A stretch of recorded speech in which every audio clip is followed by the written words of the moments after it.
Bonsoir, je suis heureux de t'accueillir dans ce moment unique, alors que le calme de la nuit commence à envelopper ta maison. En cette fin de journée, c'est un privilège de partager avec toi cet instant où nous pouvons ensemble nous recentrer sur les promesses de notre Seigneur. Juste avant de t'endormir, prends le temps de souffler et de laisser Dieu parler à ton cœur. Ce soir, nous allons plonger dans une promesse précieuse. Une promesse qui porte la tendresse et l'engagement de Dieu envers chacun de ses enfants. Ce soir, la promesse que nous méditons est celle-ci. J'apporte de la nourriture aux affamés et de la justice aux opprimés. C'est une promesse qui résonne particulièrement dans nos nuits lorsque nous repensons à ce qui nous a manqué aujourd'hui ou aux injustices que nous avons peut-être subies. Elle vient nous rappeler que Dieu voit, Dieu entend et surtout, Dieu agit avec amour là où les besoins sont criants. Peut-être, en ce moment, tu ressens une faim intérieure, un besoin qui reste insatisfait malgré tous tes efforts. Peut-être que tu portes le poids d'une injustice, d'une situation qui t'a semblé déloyale, où tu as eu l'impression d'être oublié, marginalisé ou incompris. Avant d'aller te coucher, tu te demandes si vraiment quelqu'un prend soin de toi, si dans le silence de la nuit, ta voix a une chance d'être entendue. Tu n'es pas seul dans cette expérience. Le monde dans lequel nous vivons est rempli d'inégalités, tant matérielles que spirituelles. Mais la promesse de Dieu vient briser la solitude de nos manques et la froideur de l'injustice. En chapitre 146:7, il est écrit « Il donne la nourriture à ceux qui ont faim, il délivre ceux qui sont enchaînés. » Entends-tu la force de cette parole pour toi ce soir? Dieu est présent, actif, attentif à chaque cri qui monte vers lui, même dans la nuit la plus profonde.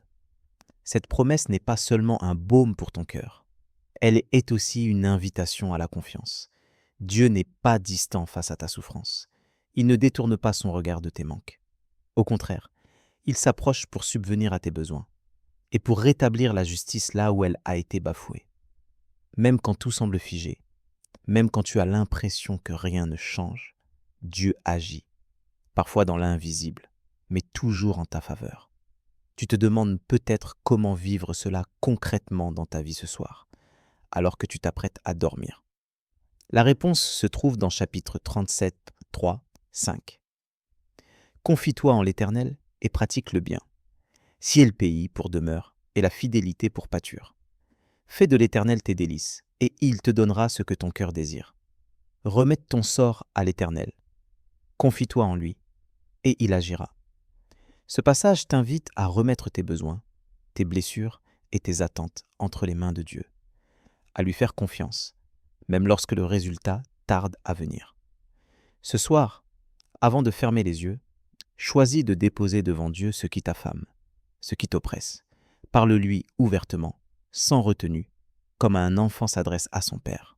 Demande-lui de remplir ce vide, de te défendre là où tu n'as plus de force. Le Seigneur promet de répondre à ton attente, non pas forcément de la manière ou au moment où tu l'imagines, mais toujours avec sagesse et bonté. Peut-être que la journée qui s'achève a été difficile, marquée par des déceptions, des injustices, ou simplement par une fatigue profonde. Rappelle-toi alors que Dieu n'est jamais indifférent à ce que tu traverses. Il a vu chacune de tes larmes, il connaît chaque combat, et il est le premier à te tendre la main. Ce soir, laisse cette certitude t'envelopper comme une couverture chaude. Dieu prend soin de toi.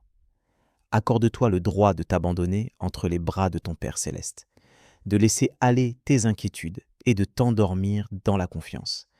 Ce n'est pas toi qui portes le monde sur tes épaules. Dieu lui-même porte ta vie, avec une fidélité inébranlable.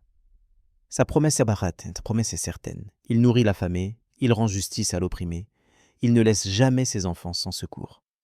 Alors que la nuit approche, puise ton espérance dans la fidélité de Dieu. Ose croire que demain, il agira encore, qu'il renouvellera ses bontés pour toi, comme chaque matin. Reçois en toi cette paix qui dépasse toute intelligence, cette paix qui vient du fait de savoir que tu es précieux aux yeux de Dieu. Ce soir, la justice et la provision de Dieu sont pour toi. Je t'invite à conclure ce moment ensemble dans la prière. Seigneur, ce soir, je me présente devant toi avec tout ce qui me pèse. Merci pour cette promesse qui me rappelle que tu vois mes besoins et mes blessures, que tu es celui qui rassasie l'affamé et relève l'opprimé. Pardonne-moi pour mes doutes et pour toutes les fois où j'ai voulu porter seul mes fardeaux au lieu de te les confier. Merci pour la journée qui se termine, pour chaque instant, même ceux que je n'avais pas compris. Je te remets tout ce qui a pu m'attrister, tout ce qui a manqué, toutes les injustices rencontrées. Accorde-moi un repos paisible cette nuit, selon ta parole de chapitre 4-8. Je me couche et aussitôt je m'endors en paix, car toi seul, Seigneur, me fais vivre en sécurité. Que ta paix me restaure et me prépare à affronter demain avec confiance. Donne-moi la capacité de faire le bien autour de moi, d'être à mon tour une source de nourriture et de justice pour ceux qui en ont besoin. Soutiens-moi dans mes faiblesses, relève-moi là où je fléchis, et remplis-moi de ta présence. Que chaque moment de la journée de demain soit guidé par ta sagesse et ta bonté. Merci, Seigneur, parce que tu ne m'abandonnes jamais. Tu restes fidèle et présent. Amen. Si cette prière a touché ton cœur, tape Amen dans les commentaires. Je prie que toute bénédiction de cette prière repose maintenant sur toi. Si tu as besoin d'une prière particulière, n'hésite pas à nous le dire dans les commentaires. Nous serons honorés de prier pour toi. Nous te donnons rendez-vous demain à 7 heures pour l'étude du psaume du jour.